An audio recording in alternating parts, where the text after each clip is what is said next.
Hello friends, চলে আসলাম নতুন আরও একটি ভিডিও নিয়ে। তো এই মুহূর্তে আপনারা আমার সামনে দেখতে পাচ্ছেন একটি অ্যাডজাস্টেবল ইউএসবি লোড টেস্টার। তো লোড টেস্টারের সঙ্গে আমি একটি মাল্টিমিটার কানেক্ট করে নিয়েছি লোডটা দেখার জন্য। আর এখানে আমি একটি বাসুস কোম্পানির 22 ওয়াটের একটি পাওয়ার ব্যাঙ্ক নিয়ে নিয়েছি। পাওয়ার ব্যাঙ্কের সঙ্গে কানেক্ট করলাম। দেখুন এখনও 0 এম্পিয়ার রয়েছে মাল্টিমিটারে। এবার আমি ভেরিয়েবল অ্যাডজাস্টার একটু ধীরে ধীরে ঘোরালাম। দেখুন 2 এম্পিয়ার থেকে 3 এম্পিয়ার পর্যন্ত সর্বোচ্চ 3.1 এম্পিয়ার আউটপুট হয়ে গেছে আমাদের। আর এখানে পাওয়ার ব্যাঙ্কেও কিন্তু আউটপুট এম্পিয়ার দেখা যায়। দেখুন 3.1 এম্পিয়ার আউটপুট হচ্ছে আমাদের, এবং মাল্টিমিটারও দেখাচ্ছে 3.1 এম্পিয়ার। তো এবার আমি অ্যাডজাস্টেবলটা একটু যদি কমাই, তো দেখুন এম্পিয়ারটা কিন্তু কমতেছে, 2 এম্পিয়ার হয়ে গেছে। এবং পাওয়ার ব্যাঙ্কেও কিন্তু কম দেখাচ্ছে, দেখুন আরও কমে চলে আসলো মিলি এম্পিয়ারে। তো দেখুন আমি যখনই কমাবো এবং বাড়াবো, তো এম্পিয়ারটা কমাতে এবং বাড়াতে পারবেন আপনারা এই অ্যাডজাস্টেবল ভেরিয়েবল অ্যাডজাস্টের মাধ্যমে।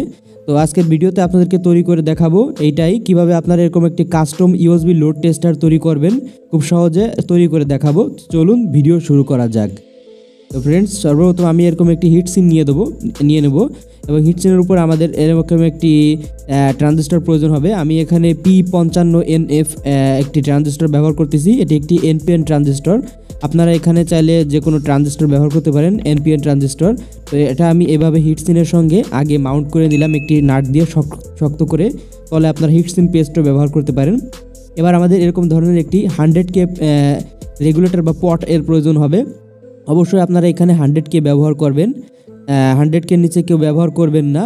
তো আমি এখানে 100K পটটা এইভাবে এটার সঙ্গে একটি সুপার গ্লু দিয়ে আটকে নিলাম শক্ত করে। আপনারা এখানে সুপার গ্লু ব্যবহার করবেন, গ্লুগানের আঠা ব্যবহার করবেন না, কারণ এটা হিট হবে, কারণ গ্লুগানের আঠা হিটে গলে যায়। এবার আমাদের এরকম একটি ইন্ডাক্টর কয়েল প্রয়োজন হবে। এরকম ধরনের ইন্ডাক্টর কয়েল আপনার বিভিন্ন ইলেকট্রনিক ইকুইপমেন্টসে পেয়ে যাবেন, তো অথবা কয়েল পেঁচিয়েও তৈরি করতে পারেন। তো আমাদের এইখানে ঠিক এইভাবে কানেকশন করতে হবে।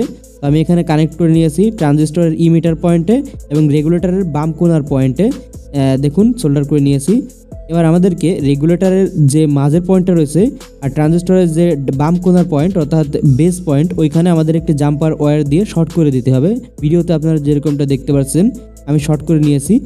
এবার আমাদেরকে রেগুলেটরের ডান পাশের যে লোবটি ফাঁকা রয়েছে এবং ট্রানজিস্টরের মাঝের যে পিনটি, এটাতে আমাদের একটি জাম্পারের মাধ্যমে শর্ট করে দিতে হবে। দেখুন ভিডিওতে আপনারা যেরকমটা দেখতে পাচ্ছেন আমি শর্ট করে নিয়েছি। তো এবার আমাদের প্রয়োজন পড়বে একটি ইউএসবি কেবল। এই ইউএসবি কেবলটা আপনারা যে কোনো ইউএসবি কেবল ব্যবহার করতে পারেন, তবে একটু ভালো মানের ইউএসবি মোটা তারেরটা ব্যবহার করবেন।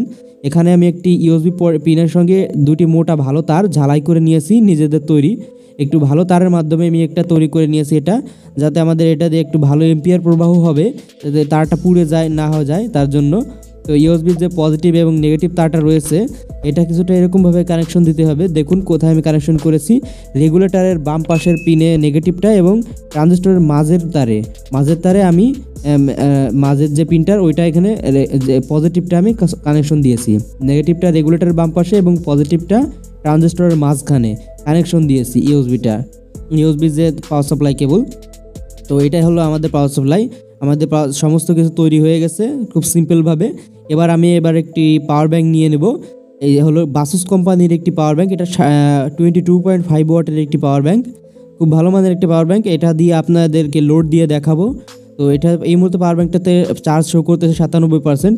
তো আপনারা জানেন যে বাসুস পাওয়ার ব্যাঙ্কে চার্জ, এম্পিয়ার এবং আউটপুট ভোল্টেজ সব কিছু দেখা যায় বাসুসের পাওয়ার ব্যাঙ্কে। আমি কানেক্ট করেছি, তো 0 করে নিলাম। সর্বপ্রথম আমি ভেরিয়েবল পটটা দেখুন 5.1 ভোল্ট এবং 0 এম্পিয়ার এখন কিন্তু। তো এখন 97% চার্জ আছে পাওয়ার ব্যাঙ্কটাতে।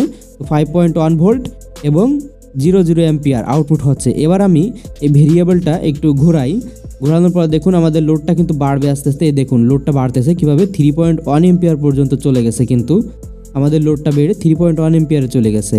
তো এবার যখন আমি আবার এই লোডটা একটু কমাবো, তখন কিন্তু কমে যাবে। তো এখানে হিট হবে, কিন্তু আমাদের হিট সিনটা আপনারা চাইলে একটা কুলিং ফ্যানও ব্যবহার করতে পারেন বন্ধুরা।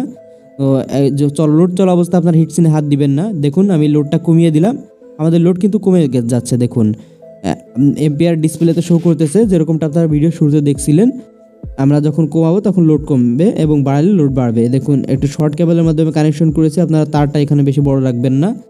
তো এই হিট সিনটা কিন্তু লোড চলাকালীন অবস্থায় খুবই গরম হয়।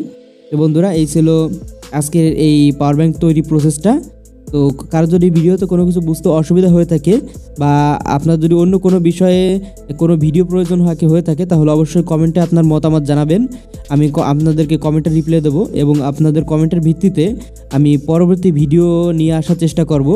তো খুব সহজে আজকের ভিডিওতে আপনাদেরকে এই ভোল্টেজ রেগুলেটরটা ভেরিয়েবল অ্যাডজাস্টেবলটা তৈরি করে দেখালাম। দেখুন খুব সুন্দরভাবে কিন্তু আমাদের এটা কাজ করতেছে। তো এরকম ভিডিও প্রতিনিয়ত দেখতে চাইলে চ্যানেলটা সাবস্ক্রাইব করে পাশে থাকবেন। সবাই ভালো থাকবেন, সুস্থ থাকবেন। আল্লাহ হাফেজ।